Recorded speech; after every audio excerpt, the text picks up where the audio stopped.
Bienvenue à Marque ta page, une émission proposée et réalisée par Chiloé et UID.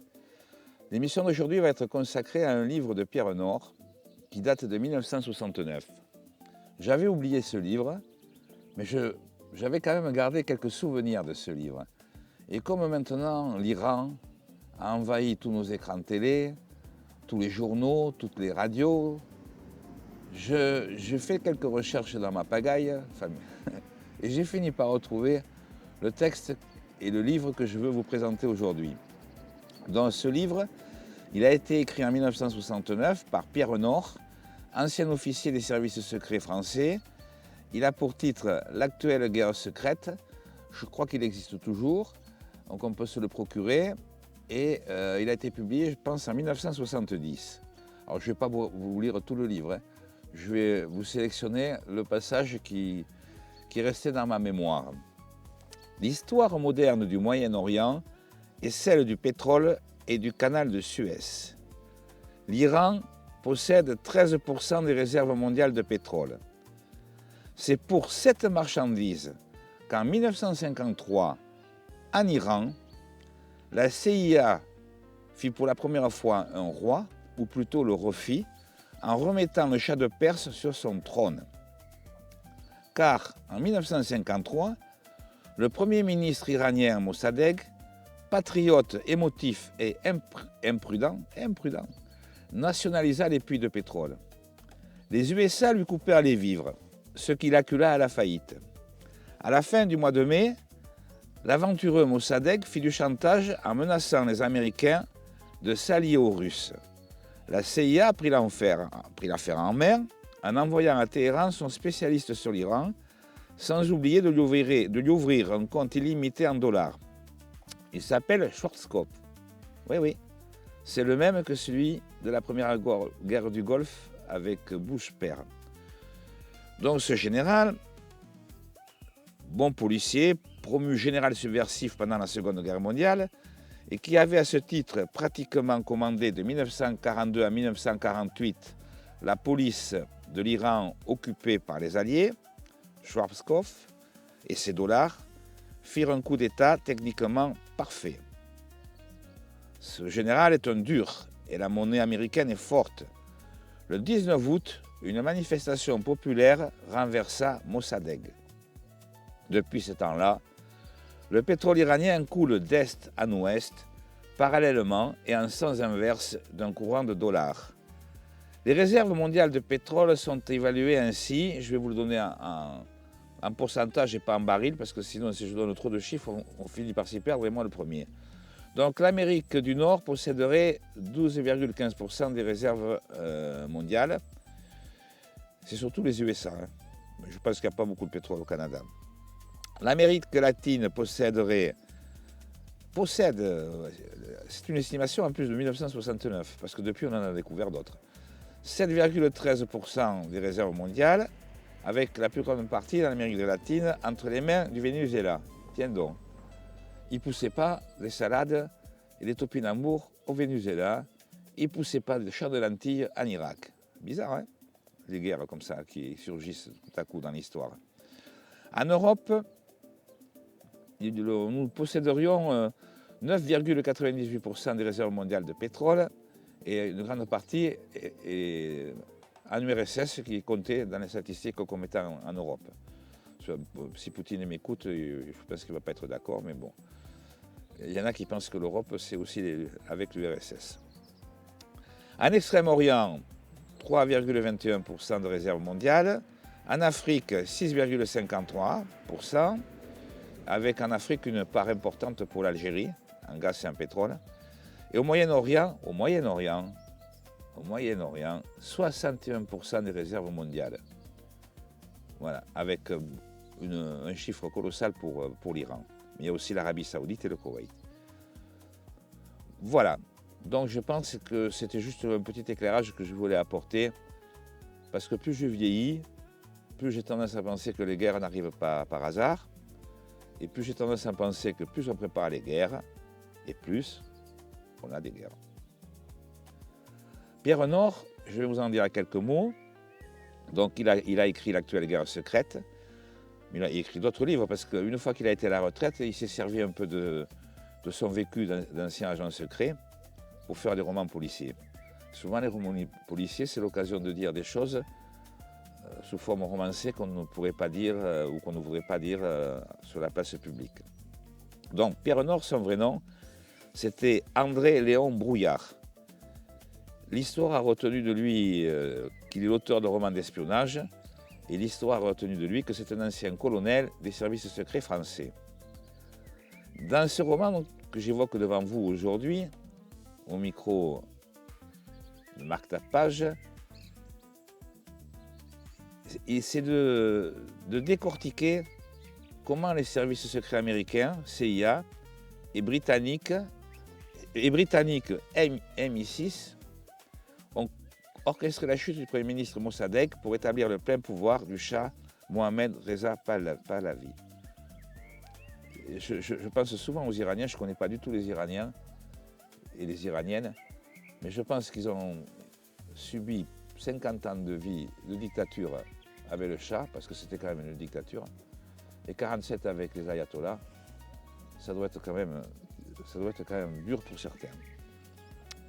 Donc dans son livre, Pierre Nord, il rappelle que la nationalisation de la compagnie All Company, qui était une compagnie anglo-iranienne, par Mossadegh, a été le déclencheur de l'intervention américaine. Comment ont-ils fait? Eh bien, ils ont manipulé les foules. La CIA a payé des manifestants et des agents provocateurs pour créer un chaos artificiel à Téhéran. Ce que souligne aussi dans son livre, qui date publié en 1970, c'est que pour Pierre Nord, il considère que cette première intervention américaine en Iran, c'est le moment précis où les États-Unis ont supplanté la France et l'Angleterre dans leur influence sur le Moyen-Orient.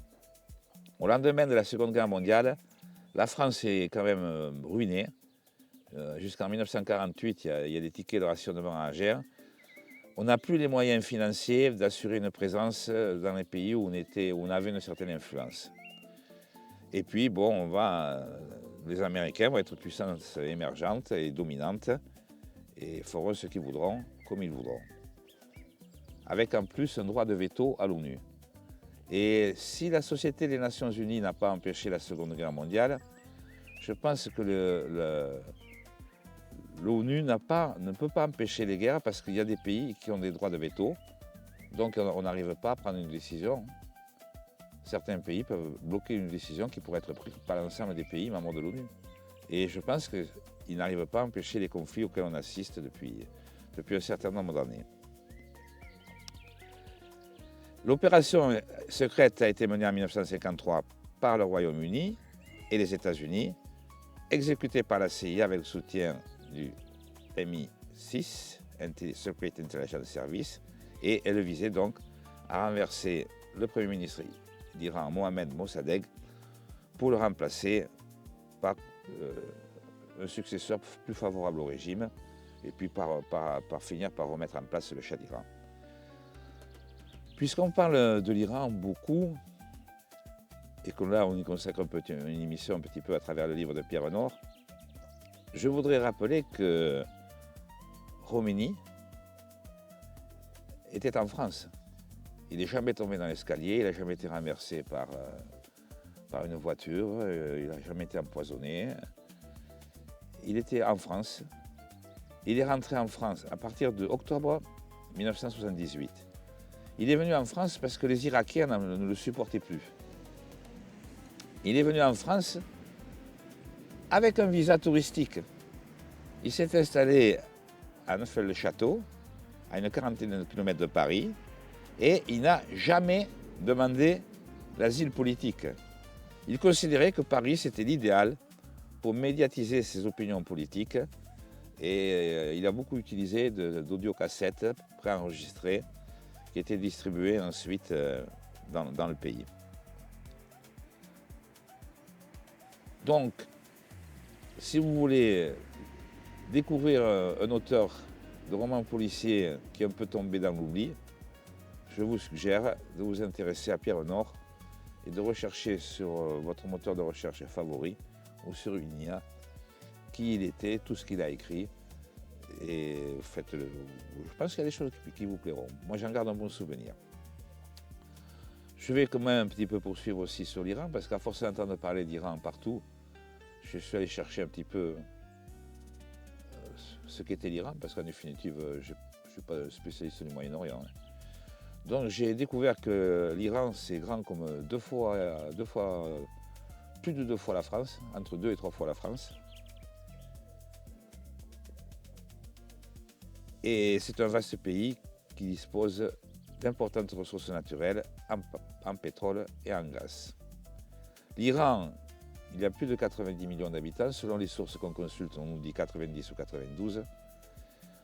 Les 3/4 vivent en zone urbaine. Si on regarde une carte, sur un atlas, une carte de l'Iran, il y a des zones désertiques.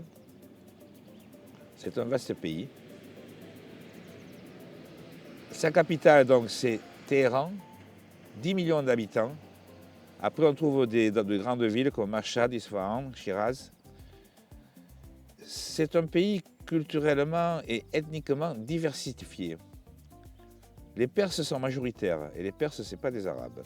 Mais on trouve aussi des Azerbaïdjanais. Oula, je m'excuse. Les Lurs, les Kurdes, les Arabes, les Baloutches, les Turkmènes, qui sont présents en nombre. Le persan est la langue officielle, mais dans de nombreuses régions, les dialectes sont largement parlés. L'Iran est un pays à prédominance musulmane, avec plus de 90% de sa population adhérant à l'islam chiite. Et c'est le plus grand pays à majorité chiite. Les sunnites, essentiellement concentrés dans les provinces frontalières de l'Irak, du Pakistan et de l'Afghanistan, constituent l'autre majeure partie des croyants. Les minorités religieuses sont en principe reconnues officiellement par la Constitution. On reconnaît l'Iran des ayatollahs, reconnaît les chrétiens, les juifs et les zoroastriens. Ils ont chacun un représentant au Parlement. Par contre, la confession Baïa, une religion abrahamique, est interdite et persécutée par la révolution islamique. Donc, j'ai me fait insistant, comme toutes les télés, tous les journaux, toutes les radios, l'Iran possède certaines des plus grandes réserves d'hydrocarbures au monde. Il détient environ 10% des réserves mondiales prouvées en pétrole et environ 15% des réserves de gaz naturel. Le pays est parmi les plus riches en hydrocarbures. L'Iran, situé à un carrefour entre l'Europe et l'Asie, est le deuxième grand pays du Moyen-Orient en termes de superficie, derrière l'Arabie Saoudite. Alors, ce qui est intéressant aussi, c'est de toujours regarder dans un pays qui sont les voisins. L'Iran partage les frontières terrestres avec l'Irak, la Turquie, l'Arménie, l'Azerbaïdjan, ça y est, je finis par le dire comme il faut, le Turkménistan, l'Afghanistan et le Pakistan. L'Iran contrôle la rive nord, une rive nord stratégique du détroit d'Ormuz, un passage clé au niveau mondial pour le transit du pétrole et du gaz naturel liquéfié. Il a pour voisins le Koweït, le Bahreïn, le Qatar, les Émirats arabes unis et Oman. Ça, je pense que c'est difficile de ne pas le savoir et de ne pas le retenir, tellement c'est d'actualité en ce moment. Au nord de l'Iran, bien, on n'est pas loin de la mer Caspienne. C'est la plus grande étendue d'eau intérieure au monde et ils en ont un petit bout qu'ils partagent avec la Russie. Sa position géographique a fait historiquement de l'Iran un acteur incontournable pour le commerce, mais du fait des sanctions et des tensions géopolitiques, de nombreux pays l'évitent pour le transit et on ne sait pas trop comment va évoluer la situation. Voilà. S'il n'y avait que des champs de lentilles en Iran, il n'y aurait peut-être pas ce qui se passe maintenant. Ce que je voudrais dire aussi, puisque c'est un moment d'expression libre qui m'est offert, c'est qu'aujourd'hui, depuis les 2 guerres en Irak, depuis Gaza et depuis ce qui se passe en Iran, on sait on sait qui possède des arbres de destruction massive et qui n'en possède pas. Voilà. Si avec des champs de navets et de salades dans ces pays-là, ici ne se répétera pas ce qui s'y passe actuellement. Alors j'ai cherché je m'y perds toujours, j'ai cherché à comprendre ce que sont les sunnites et ce que sont les chiites. J'ai trouvé sur mon moteur de recherche la définition suivante. Les sunnites reconnaissent les 3 premiers califes, ce mot signifie successeur de Mahomet, tandis que les chiites ne reconnaissent comme légitime que le 4e calife, Ali, cousin de Mahomet, ayant épousé sa fille, et ils reconnaissent les successeurs. Alors pourquoi les sunnites et les chiites se détestent-ils? Moi je fais quelquefois une comparaison qui n'est peut-être pas raison, mais je me dis que les relations sont aussi compliquées entre les chiites et les sunnites qu'elles ont pu être à une époque en France entre les protestants et les catholiques. Parce qu'en définitive, chiites et sunnites, c'est une guerre qui dure depuis plus d'un millénaire. Elle aurait pour fondement des haines liées à des divergences à propos de la succession du prophète Mahomet. Et je terminerai mon intervention aujourd'hui au micro de Marc Tapage en rappelant que l'Europe n'est pas un pays arabe, mais un État perse du Moyen-Orient. Depuis 1979, il porte le nom de République islamique d'Iran. Pour l'avenir, je ne sais pas, je dirais comme les Anglais, wait and see. Merci de m'avoir prêté attention. À bientôt pour de nouvelles lectures.